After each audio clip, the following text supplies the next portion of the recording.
We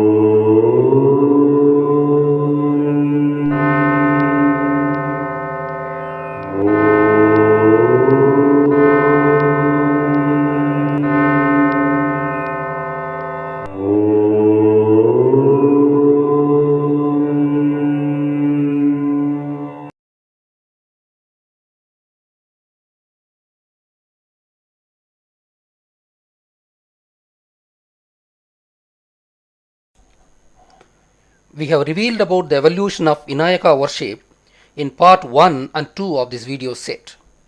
In the following videos, we shall discuss the origins of Shiva, Vishnu and Brahma and their female counterparts, namely Kali, Lakshmi and Saraswati respectively. You would be surprised to know that these deities, who are understood to be of Hinduism, are actually the deities of Asivagam origin. Asivagam trained its people towards Aruvam, that is Arupa worship, starting from Uruvam, that is Rupa worship. It is like teaching children with picture books initially and ultimately graduating to the text-only based study. The whole structure is delightfully designed, as is expected of a contribution from Arivar, the wisdom people of Asivagam, who are otherwise called Siddhas. We have already introduced the color concept of Asivagam, with black being the first stage, and white the enlightened stage, and the transparency the final nirvana stage. Between black and white, there are 4 stages of evolution of wisdom of Asivaga students, marked by colors blue, green, red, and golden yellow in the ascending order. In Tamil, the word Ayyanar means respectful or worshipable person. Almost every ancient village in Tamil Nadu would boast of temples of Ayyanars at the outskirts of the village. In contrast to the other temples in the villages, these Ayyanar temples would have frightening atmosphere, replicating a jungle-like appearance with lots of dense trees, and are situated at the outskirts of the villages. The jungle-like appearance is suggestive of Asivaga Siddhas who lived in forests and mountains. Ayyanars are Asivaga Siddhas themselves. Since Ayyanars were protecting the common men with their arts like martial arts, medicine, psychotherapy, astrology, etc., these temples are usually called Kaval Deivam, which means protective deities of the village. This is probably the reason some of the Ayyanars are having weapons in their hands. In Ayyanar temples, normally one would see 7 images sitting in a line painted with one color each of the colors of Asivagam. These are normally called Muni, which literally means Munaivar. Meaning of the word Munaivar is determined knowledge seeker, otherwise called scientist. Knowledge seeking is a strenuous and long enduring process, and hence it has grades or standards just like the schools of today. The grade of the knowledge level is shown by their color. The size difference of the statues also indicative of their wisdom level. These 7 Munis are called Yelu Muni in Tamil or Saptarishi in Sanskrit. Apart from these 7 symbolic images, human Ayyanas who attained nirvana are also represented by statues in these temples. In many places where Asivaga Padis, that is natural caverns or schools are located, an Ayyanar temple or Amman temple or both are also found. We are showing one such an example at Dusi Mamandur. The video shows the placement of an Ayyanar temple with respect to the Asivaga Padi. We had zoomed in the Padi from inside the temple, and when we are slowly unzooming, you find that we are inside the temple in the company of Ayyanar statues painted in the colors of Asivagam, and also the Pachayaman, that is green goddess temple, which is one of the 7 Kannis, that is Sapta Kanyas. Actual traditions are lost or forgotten with the passage of time, and hence Ayyanars are not arranged as per the hierarchical order of the color scheme. From what have been shown, one could find the relationship of Ayyanar temples with Asivagam. Another proof that Ayyanar temples are of Asivagam representation is established by the fact that one would always find elephant statues in these temples, which are the primary symbols of Asivagam. Along with Yelu Muni, that is Saptarishis, Yelu Kanni, that is Saptakanya statues are also found in the Ayyanar temples. The word Sapta evolved from Tamil word Sattu, meaning close, and we shall deal with the etymology separately later, considering the scope of this video. One might ask, what has number 7 to do with Munis or Kanyas, thus calling the Munis as Yezhu Muni and Kanyis as Yezhu Kanni. The Asivaka Siddhas divided human life as 7 equal parts based on the wisdom levels, starting from the womb of the mother to the fully grown man of highest wisdom, followed by Nirvana stage. Of these 7 stages, each stage is represented by 1 Muni for males and 1 Kanni for females. As for Siddhas, these images again represent 7 stages of knowledge levels which are scaled up compared to that of common man. Moreover, the 7th stage, the Nirvana stage, is not reached by the common man, and hence common man has 6 births only and the Siddhas has 7 births, as each stage is called 1 birth. This is the meaning of Saptarishis and Saptakanyas. Hence, these 7 knowledge levels are distinguished either by the color of the image or the size of the image or both. Just to have a look at the Yezhu Kanni temple found near Alambadi village of Viluppuram district. This Yezhu Kanni temple is found within 1 kilometer from a Siddhar Padi of the prehistoric period. Here you see the 7 Kannis are graded by the heights of their images. As this place is a very ancient place, it seems to have retained the original concept. Since Asivakam was completely destroyed, just like Buddhism, by the Indo-Arya Manuvadis, many of the traditional customs are lost. However, since all evidences could not be destroyed, these are manifesting in various places as parts of the whole picture. The wisdom grading of Yezhu Kannis with height found at such an ancient place called Alambadi is one such rare evidence. While searching the web, we accidentally located one more Saptakanni temple, seemed to be located at a place called Kirakollai, where the wisdom levels are shown graded by heights. However, in majority of the places, these Kannis are shown equal in height, which is indicative of the loss of original customs, or the concerned people did not pay attention to details. These Yezhu Kannis are holding a lotus bud each, which indicates that these deities are of Asivakam origin. Lotus was actually a chosen flower of Asivakam. That is why Lakshmi, Saraswati and Brahma, all the symbolic deities of Asivakam, are all sitting on a lotus flower each. We have not exhausted all the Ayyanar and Yezhu Kanni temples of Tamil Nadu. We shall record many more pieces of ancient evidences in due course of time. The Yezhu Kannis are Kaliyamma meaning black, Neelambigai representing blue, Pachayammal representing green color, Sivapayi or Tirumagal or Lakshmi for red, Ponnambal or Mariyamma for gold and yellow, Vellayammal or Saraswati for white color, Kaviriyamma or Gangayamma representing transparency. These 7 deities are also worshipped in individual temples in Tamil Nadu. Since Tamil civilization is the oldest civilization and there was some other gods worshipped among such communities, these are no wonder. However, since ancient times, these goddesses are considered to be 7 in numbers, as is proven by the very existence of Saptakanni seals among the seals of Indus Valley. Worshipping of Saptakannis, that is Yezhu Kanni, as 7 female images is not found anywhere in India except Tamil Nadu and the Tamil regions annexed to the neighboring states of present-day Tamil Nadu. Same way, worshipping Yezhu Munis, that is Saptarishis, as 7 images is found only in Tamil Nadu and not elsewhere in India. These Yezhu Kanni and Saptarishi temples are found in every one of the ancient villages of Tamil Nadu, and their numbers could run into several thousands of such temples in Tamil Nadu. These things prove that Indus Valley civilization was not the primary civilization, and it got derived from the one at Tamil Nadu, and hence Indus civilization is also a Tamil civilization.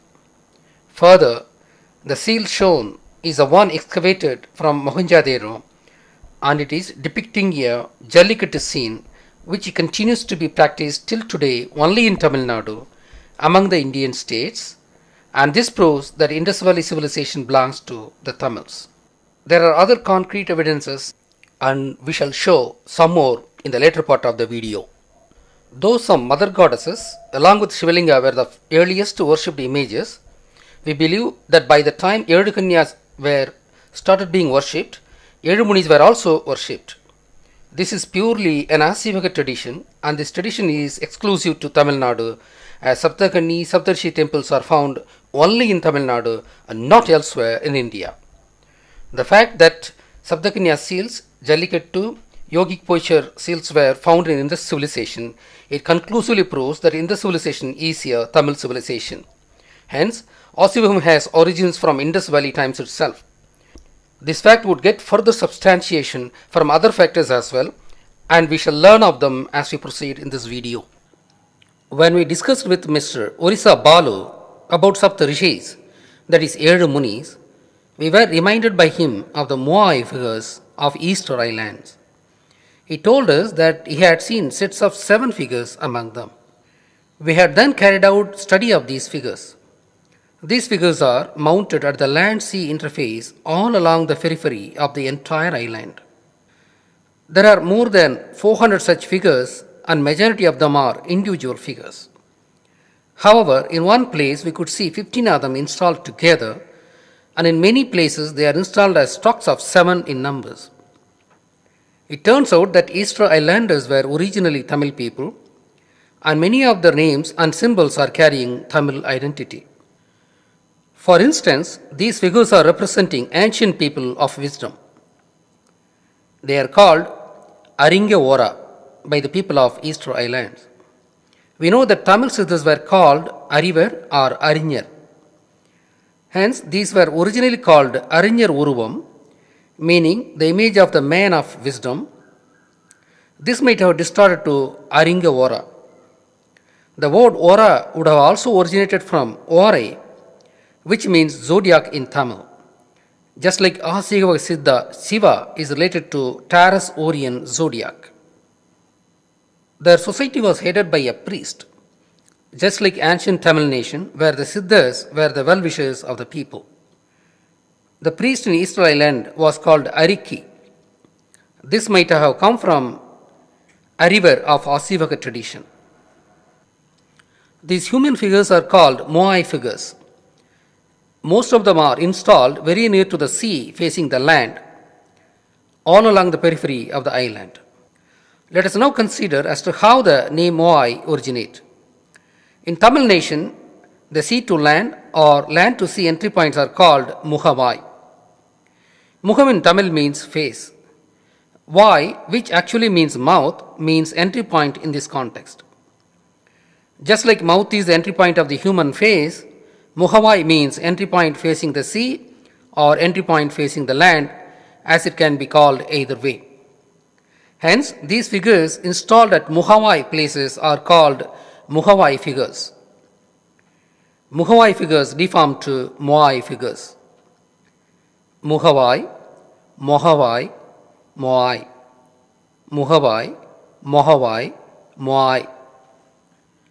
For instance, the place where rivers meet the sea in Tamil nation are called Muhavai, which is the name used even today in Tamil nation.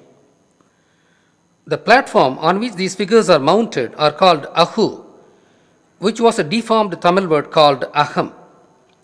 Aham means place in Tamil. Hence, Aham, the place, the platform where Muhavai figures were mounted, deformed to Ahu. Majority of names of these figures were deformed words of Tamil origin. For instance, one of the figures is called Vai Mata, which means entry point goddess in Tamil. Mata means great mother in Tamil. Ma plus Thai, Matai, Mata. Likewise, many of the names of these figures were Tamil names. We have to do further research on Easter Islands and its relation to Tamils. The set of 7 Moai figures speaks volumes on its relation to Tamil land. Worshipping of 7 images are seen in many cultures in the world, and it had all evolved from the original Tamil philosophy. We have to embark on a detailed study regarding these traits globally. The Indo-Arya Manuvadis, the destroyers of Asivakam, named the Sapta Rishis out of actual sages or imaginary personalities.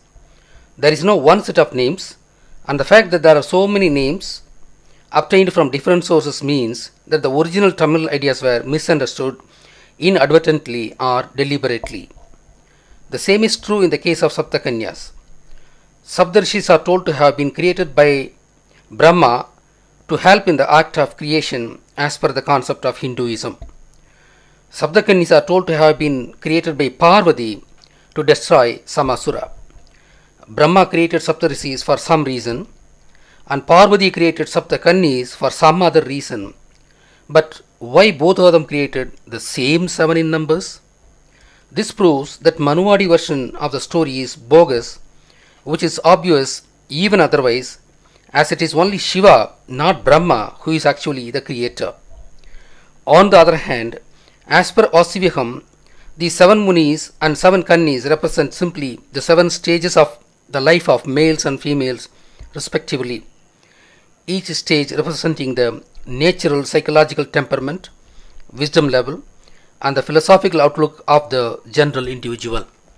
We have already stated that 7, one of the sacred numbers of Tamils, is obtained from the 7 celestial objects, 5 of which are planets, which are Mercury, Venus, Mars, Jupiter, and Saturn, along with Sun and Moon. The days of the week are named after these celestial objects, and hence the days of the week are 7.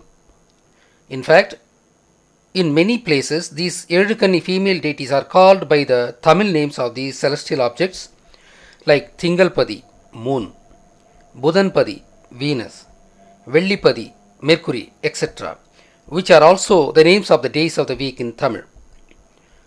The inner planets are represented by Ezhukanyas, the female deities, and the outer planets are represented by Ezhu Munis, the male deities. The sun is represented by Vinayaka, as sun is a source of light and hence a symbol of wisdom. Moreover, the Tamils named these celestial objects based on their attributes. For instance, Saturn is called Kari, meaning black, in Tamil, as it is a dull planet being very far from both sun and the earth. It has got another name in Tamil as Suni, calling it so after the rings of Saturn, which distorted to Sunny in Sanskrit. Jupiter is called Vyaran, Vyal plus Aran, meaning big and distant object. Mars is called Sevvai, meaning red in Tamil. Some researchers feel that Asiva Siddhas as atheist. This is not true. Some of the Siddhas were critical of the idol worship, like Sivavakyar, who was a Siddha of recent period, where Indo-Arya Manuvadis took control of the worship of Asivaka deities, and hence his criticism was directed to them. Siddhas were not averse to the belief on one supreme power. In fact, as we have already stated at the beginning of this video part, the Siddhas suggested gradual evolution of the feeling of God, starting with Rupa worship and finally realizing him in Arupa form. That is what happened to Valalar too. He started to worship Murugan, followed by Kali, and then Sivalingam, and ultimately to the worship of Sodhi, which is light. He started with saffron clothing, and when he came to Sodhi worship, abandoning Rupa worship, he started to wear white cloth. This is reminiscent of Asivaka faith. We do not know whether he was fully aware of Asivakam, though he explained the set colors of Asivakam, that is, black, blue, green, red, golden yellow, and white, as color screens of ignorance in the way of realizing the ultimate truth. As a person's knowledge expands, the color screens of Ajnanam, that is ignorance, would open up one after another, from black to white, after which one would see the real Sodhi, the true light of knowledge. Asivakam distinguished people by 7 colors based on their wisdom level. Female individuals are represented by Ezhukannis and the males by Ezhu Munis. We shall consider Ezhukannis first. For each of the 6 levels of wisdom represented by a kala, they had associated a deity, as we had discussed earlier. However, they had identified 3 landmark deities among the 6, the first, middle, and the last. The first is darkness, represented by black. The second and middle level by the red color, indicative of rising sun, and the third is enlightenment compared to the full-blown sun represented by white color. As far as the knowledge level is considered, the first level is marked by lack of wisdom, which is that of the childhood. Second level is that of an average householder, and the third level is that of an aged person with gathered wisdom. As far as the philosophical qualities are considered, the first level is a ruthless punisher of evildoers, the second level is a householder who tries to forgive and accommodate you, and the third level is that of a yogi who never punishes anybody and only offers wisdom. The first level goddess is represented by Kali, the black deity. Since Kali is a ruthless punisher of evil forces without any mercy, she was identified as the first level deity. Tirumagal is identified as a middle level deity, as a deity of any household representing combined qualities of certain levels of compassion, prosperity, and wisdom which are required to run a household. Hence, Tirumagal is the householder's deity. She is a god of people of the level of wisdom, represented by red color, and hence Lakshmi is seen wearing red colored dress, often sitting on red lotus. The so-called Gajalakshmi is a householder's god of Asivagam, and that is why this symbol is carved on the main doors of Tamil's houses. The people of highest wisdom are represented by white color, and the deity is Saraswati, wearing white colored dress, often sitting on a white lotus. Sarasu means water body in Tamil, and Saraswati is the one who lives on such water body. There is a definite and interesting meaning for this word Sarasu, and we shall discuss later at an appropriate place in this video. While Kali, black, is a god of valor, and Lakshmi, red, a god of wealth, the Saraswati, white, is a god of wisdom and hence the god of education and fine arts. One can realize the truth of our saying by observing the images of gods found at commercial establishments like grocery shops, factories, etc. These images would have minimum 3 deities, namely Vinayaka, Lakshmi, and Saraswati. Vinayaka is the primary symbol of Asivagam, and these female deities are also Asivaga deities, the chosen ones among the Saptakanyis. Asivagam is connected with commerce people, as has been discussed already, and hence it has become essential objects of worship at commercial establishments. They have left out Kali, as she is considered inauspicious god as far as the commercial establishments are considered, as Kali is a ferocious fighter god. There should have been one deity corresponding to the transparent color. This god is an Arupa god, neither male nor female, which symbolizes absolute wisdom and is called Parabrahmam.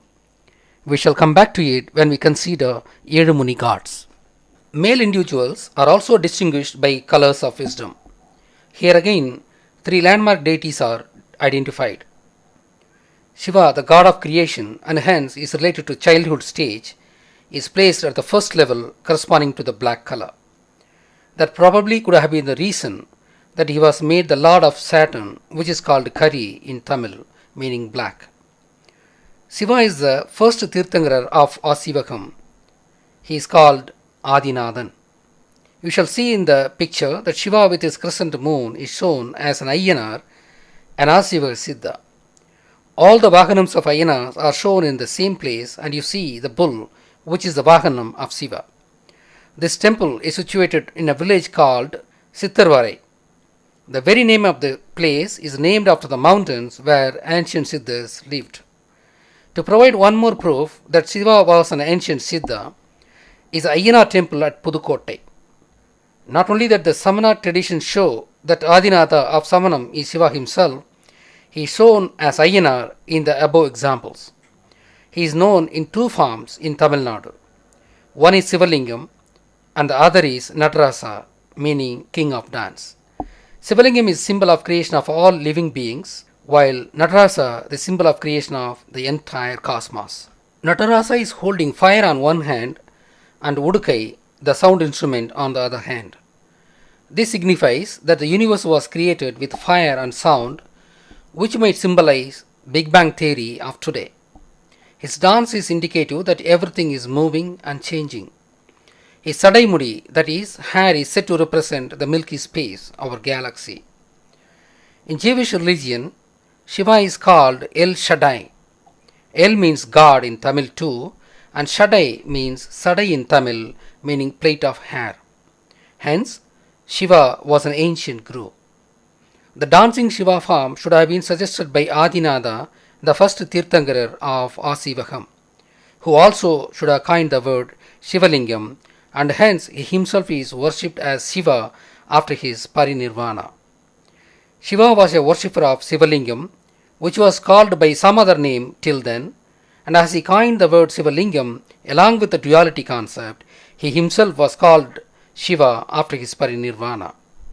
People observe fasting on the day of his parinirvana, which is called Shivratri, and devotees remain awake all night chanting Om Namah Shivaya. Namah Shivaya means Nam Shiva Ayam, meaning we belong to Saivite clan. Shiva is also considered as the god of destruction. Red color, which is called Sivam in Tamil, would represent menstrual blood as well as fire. Fire is a destructive agency, and hence Shiva is also called the god of destruction. As I said earlier, that Sivalingam is an object of worship by the mountain people, and there were forest fires in the mountains, created due to friction among the trees because of high winds on the mountains. The fire created unsurmountable survival difficulties, and hence people who were worshipping Sivalingam customarily for enhancing population also worshipped it out of habituation to save them from fire hazards. This way, Shiva should have been worshipped as a god of destruction also. The fire, the destructive power of him, is shown as his third eye. Without creation, there is no destruction, and without destruction, there is no recreation. Everything created gets destroyed and recreated again, and hence symbolizes the law of conservation of mass and energy of the universe. Shiva is the god of creation as well as the god of destruction. By this it means that Brahma is not a god of creation. The fact that Shiva is a god of creation is also inferred from another Tamil name of Shiva, which is Uruthiran. Uru means image or creation, and Thiran means one who is capable of. Hence, Uruthiran means one who is capable of creation. This Tamil name got distorted to Sanskrit as Rudran, and they concocted a different meaning as destroyer to this word. Hence, Brahma shall be the creator as per their cunning design. We shall learn more about Brahma in part 5 of the video set. Shiva embodies a great philosophy called duality concept. Male, female, happiness, sorrow, day, night, creation, destruction, and good, bad.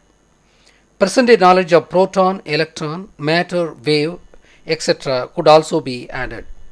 Male, female, or proton, electron are of opposite qualities.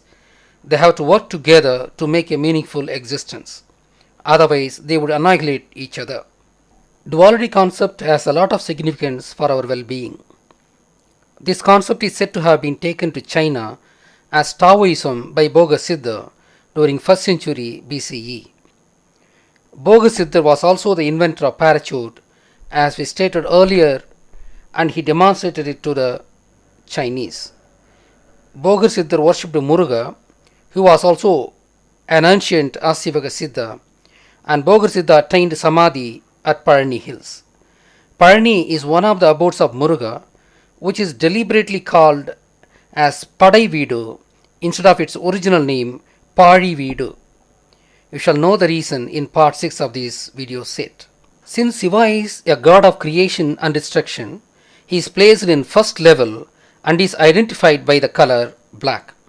Shiva, being the first Tirthankarar called Adinathan, should have been wandering on the back of a bull, which happens to be his vehicle. He being the first Tirthankarar of Asivagam, he wearing a skin of a tiger might have a meaning too, representing very early days, several thousand years ago. At the time, elephant was yet to be linked to Asivagam. That is why in some Ayyanar temples, we see both elephant and bull statues. Ayyanar temples shown here as examples are Pudukkottai Ayyanar temple, which is near Chittanavasal, a celebrated seat of Asivagam, and the other is at Tadagam near Sittarvarai. At the Ayyanar temple at Tadagam, We see an Ayanar statue marked as Shiva Muni with a crescent moon on his head. Probably because Shiva wore tiger skin, he was seated on tiger. But bull and elephant, which are the identities of Asivaka Siddhas, are standing in front of the Ayanar statues. Hence, it was Shiva, the Adinada of Asivakam, which is worshipped as Shiva of Hinduism. We shall compute the times of Shiva, the Adinada, the first Tirthankarar. We know the time gap between 23rd Tirthankarar, the Parsvanatha, and 24th Tirthankarar, the Mahavira, is about 500 years. If you take this as a typical time period between Tirthankarars, then Shiva existed 11,000 years before that of Parsvanatha, and Parsvanatha lived 3,000 years from now. Hence, calculating this way, Shiva could have existed between 15,000 years and 10,000 years from now. This compares well with Graham Hancock's findings that Pumbhar was 11,000-year-old city. On the other hand, as population of humans were lesser and lesser as we go back into the past, the probability of a yogi reaching nirvana stage should have been smaller and smaller. If we take 1000 years average for a Tirthankara to evolve, then Shiva's time could have been 22,000 years from that of Parsvanatha, and it matches with the Neolithic period of the Indian subcontinent. Periods of civilization is not the same for all regions. In the prehistoric times, changes were taking place faster in the southern Indian peninsula than the other regions of the earth. Since Shiva is seen wearing tiger skin, this might well be his times, which is more than 20,000 years ago, as cotton weaving had not then evolved. It was common for people in those times wearing animal skin as a dress, as the cotton dress had not been made by then. A sound instrument is also an animal skin based instrument and is called Udukai, which is quite consistent. Hence, the images of the gods retain certain facts of the past, and it is all quite consistent. Moreover, Sivaniyam had three major divisions called Kabaliham, Kalamuham, and Pasupatiyam. Of these, Kabaliham is the oldest one. Followers of this sect wore skulls around the neck, and they used the skull as an eating bowl also. They covered their body with white ash. Considering the rudimentary practices of this sect, the time of Shiva could have been around that of Neolithic age. The only thing that does not go with his Neolithic identity is his Trishul. It is made of iron, which defeats the argument that it belonged to the Neolithic age of India. However, if we interpret that Shiva was having a wooden Trishul originally, which is nothing but a branch of a tree, and after discovery of iron, in the later depictions of Shiva, the wooden Trishul was replaced with iron, it might sustain. Shiva was a mountain trotter, and hence the Trishul was helpful in climbing up and down and in self-protection from animals. In a nutshell, Shiva was an Asivaka Siddha who lived more than 10,000 years ago at least is a truth considering the foregoing analysis. There is one more dimension to the fact that Shiva was an ancient saint. The Jews call their philosophy as Kabbalah, and we know that Jesus was called in Jewish language as Isa, which is another name of Shiva. Naming people after God is standard practice in Tamil Nadu. Muslim sacred mosque is Kaaba Mosque. Yoni is an object of worship there, and Isa Nabi was their prophet. Nambi in Tamil is a leader, and hence Nabi is a distorted form of Nambi of Tamil. Very importantly, Muslims also worship crescent moon. Compare these things with the Kabalishwara temple in Chennai, in Tamil Nadu, which is Shiva temple. Crescent moon is found normally on Shiva's head, representing milky space. These things prove that so-called Semitic people migrated away from Tamil land after the times of Shiva, the Adinada. When they left Tamil land, they carried their heritage with them, which is reflected in those people's respective new religions. This proves that Shiva lived very, very long ago. This Shiva seems to have taught his philosophy to 4 of his students sitting under a Kallala tree. Kallala, Kal plus Ala. Kal means stone, Ala means banyan tree. Kallala tree, which looks like a cross between peepal tree and banyan tree, is found in the hills of Tamil Nadu. Shiva is called Alamarchelvan as he taught philosophy sitting under Kallala tree. Al plus Amar plus Chelvan, Alamarchelvan. Alamarchelvan means the treasurer of our knowledge sitting under the Kallala tree. He was called so as he sat there for preaching Vedam to 4 of his students. The names of the 4 students are Nalladan, that is Sanathan, Nalladana Kumaran, that is Sanatana Kumaran, Nal Nannan, that is Nal Nandan, Sanandan, and Nannahan, that is Sanahan. Of them, Nalladan spread the philosophical part of Shiva's discourse, which was translated into Prakrit language as Baudiham. Nalladana Kumaran concentrated on Urga practice, which was later translated into Prakrit as Daitriyam. Nal Nannan concentrated on the Yoga and Varmam, that is martial art, part of Shiva's discourse, which was translated into Prakrit as Talavakaram. Nannahan concentrated on spreading the mantra part of the discourse, which was translated into Prakrit as Samam. These were translated into Sanskrit around 2nd century AD as Ruk, Yajur, Sama, and Atharvana Vedas. The fact that these were called initially by the Prakrit names was confirmed by Nachinarkiniyar, a Tamil poet who lived 1000 years ago, and he disapproved the Sanskrit names too. Hence, Vedas does not belong to Indo-Aryans. But what they had done is that they replaced or inserted into the Prakrit Vedas a lot of their stuff when they translated them into Sanskrit. Hence, Vedas has ideas both from Tamil and Indo-Aryan societies. Vedam itself is a Tamil word which originates from Tamil root called will. Will, Vilai, Vittu, Vittai, Vidya, Vedam. Since Shiva gave his discourse for his students sitting under a Kallala tree, he is called Alamarchelvan. It might have been the very first religious discourse in the history of mankind, and hence he was called in Tamil as Puhalnathan.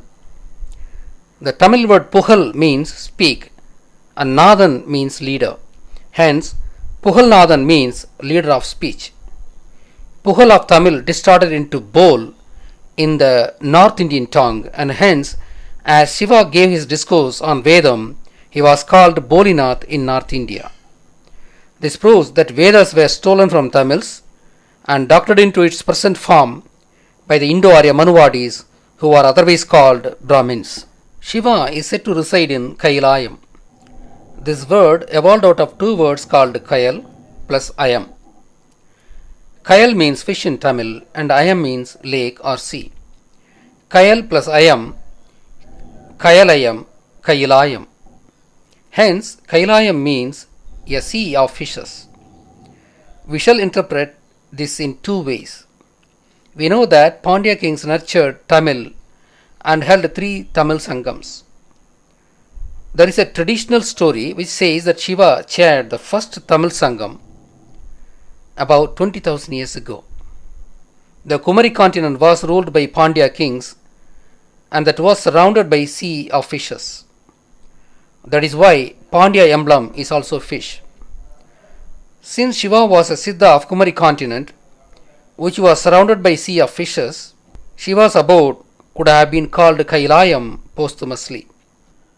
On the other hand, as an yet another interpretation, the sky with stars shall also be called Kailayam. In Tamil, both stars and fishes are called mean, that is fish, as both of them glitter equally. Minnubavai mean enapatta. After Parinirvana, Shiva is said to reside in the sky, and Tiruvadirai star, that is the Orion star cluster, is said to represent Shiva. Hence, Kailayam might mean the sky of stars. Hence, Kailayam does not mean any mountain. The Indo-Aryans saluted all the gods of Asivakam. That way, to delink Shiva from Asivaka origin, they took Shiva to Manasarovar and linked him to a lake there, which is called Ayam, and called that place as Kailayam. The fact that Shiva is always shown with a snake means that he was a yogi. Snake represents yogic power. All the deities shown with snakes are yogis, and they were humans or representing human siddhas like Vinayaka. That leads us to Vishnu. He is sleeping on snake Adisesha, a five-headed snake, and hence also a human yogi. Here the five-headed snake has much broader meaning than a yogi. We shall discuss about Vishnu in our next video, which is part 4 of this set.